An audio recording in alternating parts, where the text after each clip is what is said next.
Senate will please come to order. This morning we will have a moment of silence to think about kindness and love on this special day.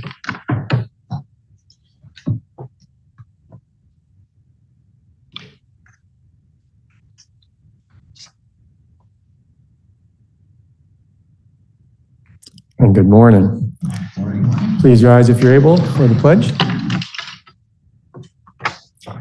Pledge allegiance to the flag of the United States of America and to the republic for which it stands, one nation, under God, indivisible, with liberty and justice for all. Are there any announcements?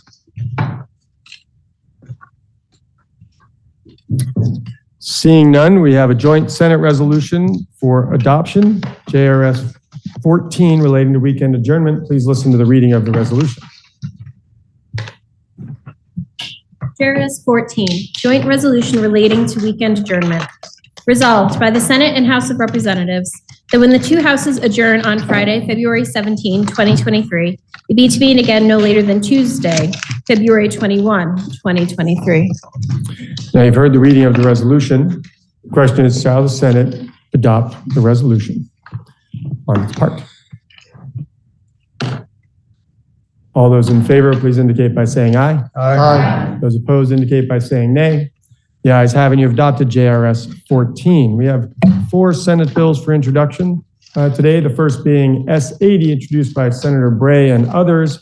Please listen to the reading of the bill by title only. S80, an act relating to miscellaneous environmental conservation subjects.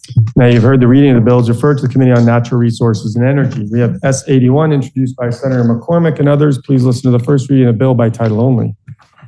S81, an act relating to establishing the chloride contamination reduction program at the Agency of Natural Resources. Now you've heard the first reading of the bill is referred to the Committee on Natural Resources and Energy. We have S82, introduced by Senator Lyons.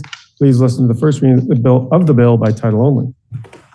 S82, an act relating to the development of a committee to study the impact of PFAS in leachate from landfills in the state.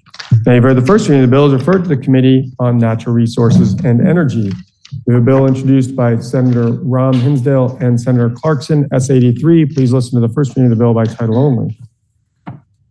S83, an act relating to the creation of a project-based tax increment financing program. Now you've heard the first reading of the bill is referred to the Committee on Finance. That brings us to the order of the day.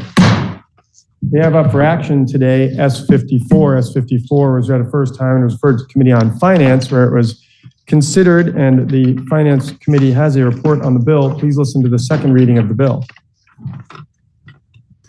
S54, an act relating to individual and small group insurance markets. Now you've heard the second reading of the bill, and for the report of the Committee on Finance, Senator from Washington, Senator Cummings. Thank you, Mr. President. At risk of jinxing all of this, this really is a simple little bill. I think like the one other bill we've done this year, it continues a program that we started 2 years ago, took a leap of faith and did it again last year, and now we are extending it for 3 more years. If you're in finance and are really into insurance or health insurance, you might remember we have over the years tried to keep the price of health insurance policies affordable, basically to the individual market. We have some control over both the small group and the individual market in buying insurance rates. The large group are primarily ERISA, employer-sponsored, self-funded, and we can't touch them by federal law. So we are looking at small groups, that's generally your small employers, and the individual market, and these are the programs that are sold on the exchange. We have, I believe in 2016, merged small group and individual markets in an effort to keep the price at all affordable for those in primarily the individual market. The individual market are people who have too much income to qualify for Medicaid, but frequently have some high medical costs, ongoing costs that keep them from getting into other groups. So they are insured individually.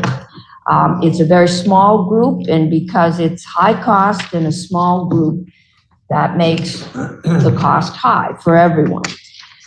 What we did is we merged it with the small groups. At the time of the Affordable Care Act, this brought down the cost for the individuals, but raised it for the small groups. As part of the COVID response, the federal government put a whole lot of money into subsidies for that individual market.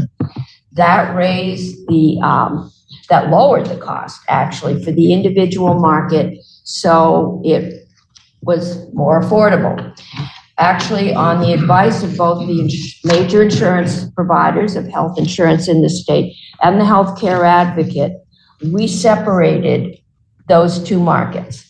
That resulted in a significant drop in the price of insurance for the small group, your small employers, and kept the individual market from going up, made it affordable, and helped small businesses, especially during COVID when they needed the most help.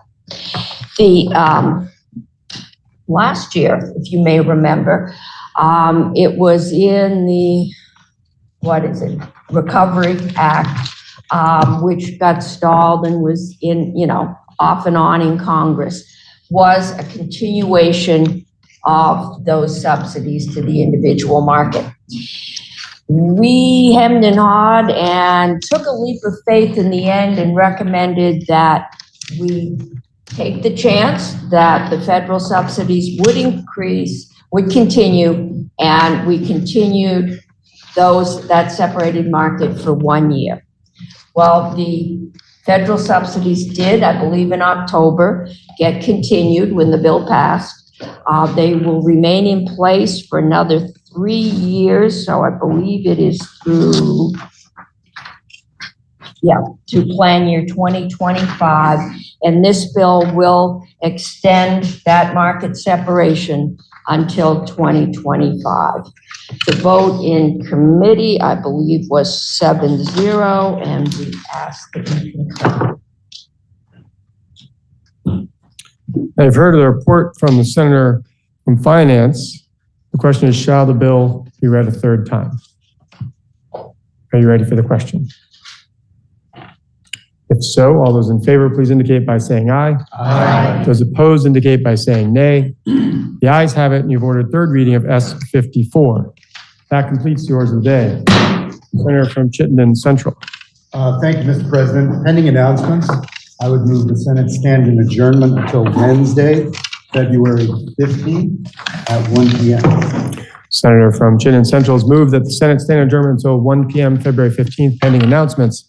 Are there any announcements? Senator from Madison. Mr. President, Natural Resources and Energy will meet this morning at 10 a.m.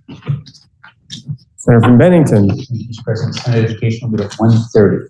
Senator from Chittenden Southeast. Thank you, Mr. President.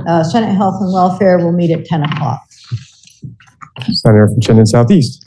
Thank you, Mr. President. Senate Economic Development will meet at 10 a.m. Senator from Orleans. Yes, thank you, Mr. President. Senate Ag will meet at 10. Senator from Essex. Thank you, Mr. President. Senate institutions will meet at 1:15 today. Senator from Madison. Thank you. The Senate GovOps will meet at 1:30. Senator from Washington. Thank you, Mr. President. Senate Finance will meet at 1:30. Senator from Windsor. Thank you, Mr. President. On behalf of the women of the Senate, we say, yes, thank you, Senator Mazza. We will be your Valentines. And the Senate Democrats will meet in the lounge at 12:15. If you want to join us and view us, the link is on the legislative webpage. Thank you. Are there any further announcements? Seeing none, the senator from Chittenden Central has moved that the Senate now stand adjournment until 1 p.m. Wednesday, February 15th. Are you ready for the question? If so, all those in favor, please indicate by saying aye. Aye. Those opposed indicate by saying nay. The ayes have it, and the Senate will stand adjournment until Wednesday, February 15th at 1 p.m.